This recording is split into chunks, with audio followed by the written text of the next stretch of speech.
Nosso entrevistado é o escritor Inácio de Loyola Brandão. Estamos falando sobre o livro, que é um perfil extenso, uma biografia. Eu chamo, o Loyola diz que é pré-biografia, eu chamo de biografia, de Ruth Cardoso. Loyola, você dizia que teve a primeira conversa mais demorada com o Ruth Cardoso em 99, perfil para a Vogue. Como é que foi essa história?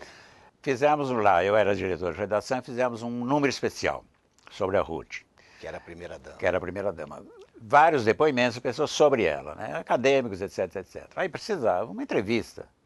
Não dava para fazer uma revista fria. Tentamos, ela dizia assim, não dou entrevista, não quero entrevista. Ela sempre teve esse problema com jornalismo, que você conhece também. Ela falava, vai falar com política e economia, fala com o Fernando Henrique. Um dia ela falou, tá bom, me manda o Inácio para a gente falar de Araraquara. E marcou na Rua Maranhão, onde ela morava, ela falou, entre 2 e 4 é o que eu tenho. Eu estava lá, às 2 em ponto. Você disse que você é pontual, morou em Berlim. Pontualíssimo, morei em Berlim, até hoje sou pontualíssimo. Isso no Brasil é quase crime. Não, eu sou pontualíssimo, eu acho muita falta de educação. Ótimo. Eu saí 2 horas antes. Aí cheguei, ela riu, ela falou, nossa, pontual. Aí depois que eu descobri que ela era impontualíssima. Sei. E acho que nisso ela influenciou o Serra, né? E o Serra era amicíssimo dela, era discípulo, adorava ela. O Serra sofreu muito.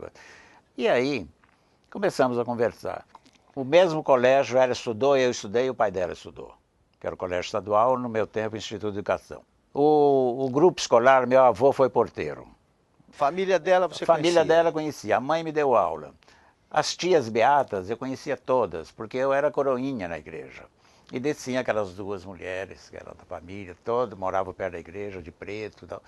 Então eu sabia tudo. O namorado dela, o segundo, o Renato Corrêa Rocha, que era um homem belíssimo, é meu amigo até hoje. Está lá. Entende? Ele, inclusive, ficou meio assim para falar, mas no fim se abriu. Mas enfim, e as amigas, tudo. Meu sogro era um cara com quem ela gostava muito de dançar. Quando ela não dançava com meu sogro no baile, ele ficava muito triste. Sei. Então aí foi encadeando uma conversa. E passaram as horas, às 3, às 4, às 5, às 6 e às 7. Às 7 ela foi para a cozinha fazer café para mim. Você disse que ela falava passar café, usava aquelas expressões. Passar café em Araraquara ainda diz passar café. E você fala em sotaque araraquarense, existe um sotaque específico? Quando existe uns R's, existe umas frases mais puxadas. Que o Fernando Henrique dizia uma coisa engraçada. Quando eu passava em Araraquara com a Ruth, em meia hora ela estava falando araraquarense. Eu perdi porque eu tenho 54 anos fora de lá. Mas quando eu estou lá, ainda volta, sabe?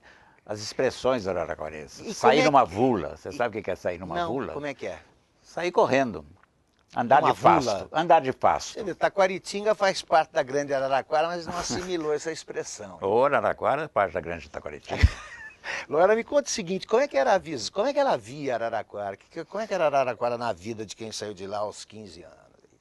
Ela gostou desse papo e da matéria, porque ela disse, eu recuperei a minha cidade. Porque ela ficou tanto tempo fora, cada vez que ela voltava estava diferente. Mudou muito.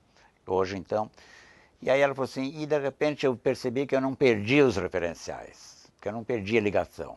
Agora, ao longo da vida, por exemplo, ela tinha atitudes, e uma era mais famosa, por exemplo, que eu cito no livro. Numa reunião qualquer, com pessoas, com ministros, deputados, quando começava a baixaria, ela virava para o cara ao lado, o Celso Laffer me contou isso, e dizia assim, isso aqui não está de acordo com os bons padrões araraquarenses. E punha o pessoal na linha. Punha o pessoal na linha. Quando ela, na comunidade solidária, que ela ia visitar as aldeias, as vilas, as coisas pequenas, né, caboclo, ela chegava, sentava junto com a cabocla e ficava conversando e pedia receita, e como é que a senhora faz, e como é que a senhora não faz, como é que a senhora costura, como é que a senhora... Por quê? Porque quando criança, e isso está no livro, ela ia visitar todas as velhinhas pobres e ficava horas encantadas com as velhinhas, que ensinavam a bordar, que ensinaram a fazer bolacha, que ensinaram a fazer biscoito, que ensinaram a cozinhar. Então essas coisas ela nunca perdeu. O interesse pela casa das pessoas. Continuou a mulher do interior com a grandeza que ela foi. Nós vamos continuar conversando sobre a Ruth Cardoso daqui a pouco. Nosso convidado deste Veja Entrevista é o escritor Inácio de Loyola Brandão.